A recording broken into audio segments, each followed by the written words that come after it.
أعوذ بالله من الشيطان الرجيم. بسم الله الرحمن الرحيم.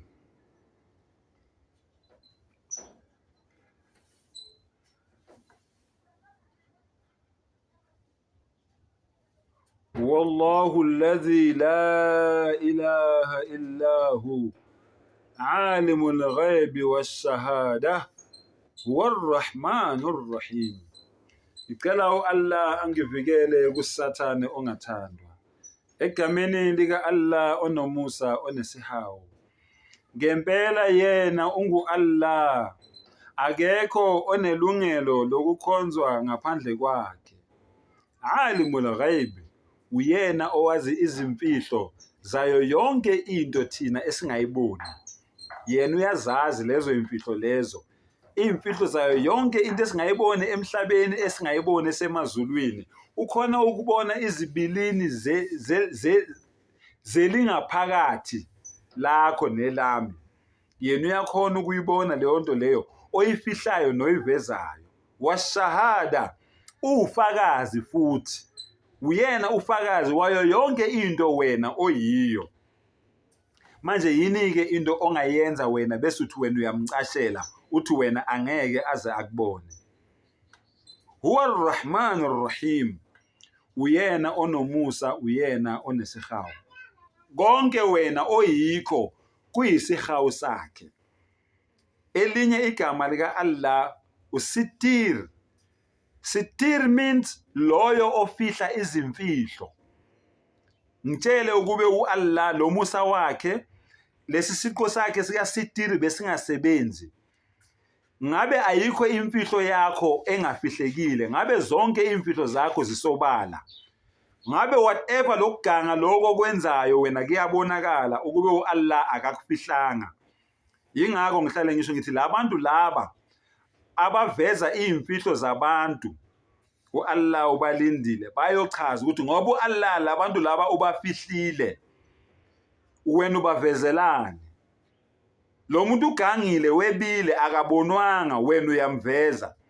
Lo muntu ugangile ufebile akabonanga wena uyamveza. Lo muntu ugangile uphingile akabonwanga wena uyamveza. Noma wena ogangile uAllah ukufihlile wena uyayiveza leyo nto leyo, uyayiqhenya ngaleso senzo sakho leso esibi wena osenzile.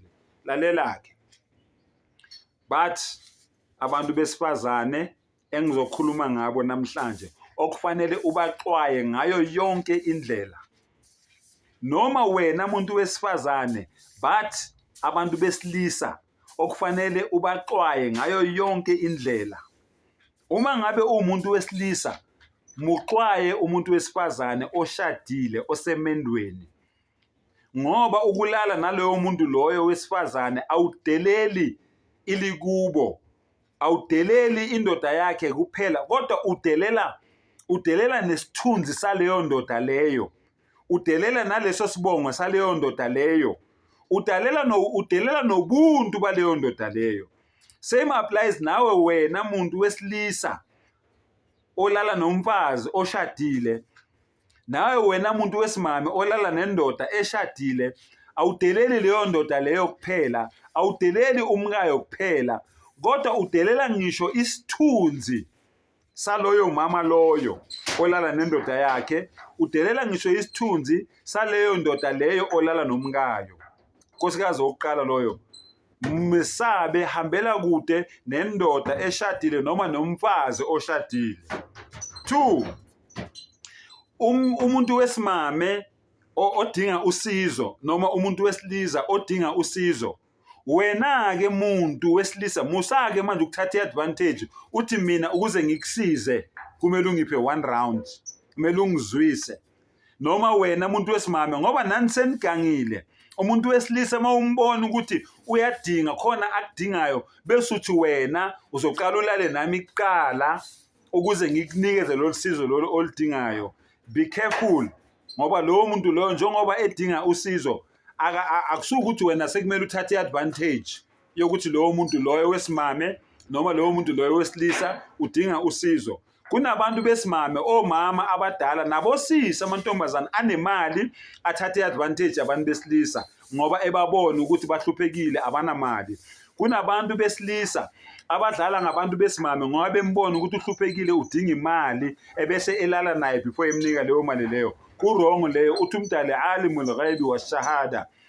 Ngiyazi yonke inhlobo yezimfihlo mina futhi ngingufakazi walento yenzayo. Number 3, umuntu wesifazane ongamazi. Ungalali nomuntu wesifazane ongamazi ukuthi uphila inhloboni yempilo. Hlangana nomuntu wesifazane ku Facebook, ku TikTok, elokuzana ku YouTube, ku WhatsApp nani. So uyaqala wena lowo muntu loyo usuyamthanda sokuwumuntu wakho loyo. 2 days, 3 days down the line, 1 week down the line wena so uyolala naye.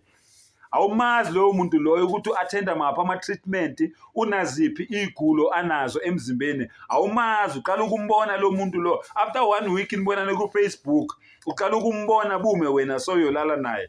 Awuvula ingqondo umuntu wesilisa, awuvula ingqondo umuntu wesifazane. Lo muntu wesilisa lo olala naye ungamazi, ngenzeka lo muntu lo uthwele. Ukulala kwakho naye wena usugaxele. Lo muntu wesifazane wena ongamazi ngenzeka naye uthwele. Ngokuthi enze njani aphuphise impilo zamadoda. Ngokulala naye wena uyaphenduka uba ulopholo, uphelelwa iyo yonke into nayo, uthatha zonke inhlanhla zakho. Lo muntu wesifazane wena olala naye kungenzeka uthwele lo muntu lona ukuthi alale nani nabantu besilisa, uthi ungalala naye uphenduka ube isiyabhu sento, ube isiyoyoyo. Lo muntu wesilisa wena olala naye ungamazi kungenzeka uthwele uthi ulala naye akushiye nenyoka esiswini. Vula ingqondo-ke mfowethu, vula ingqondo-ke dadewethu. Bengukuxwayisa nje, labantu laba besimama abathathu, labantu laba besilisa abathathu bayingozi empilweni yakho. Wa akhiru dawana anilhamdulillahi rabbil alamin.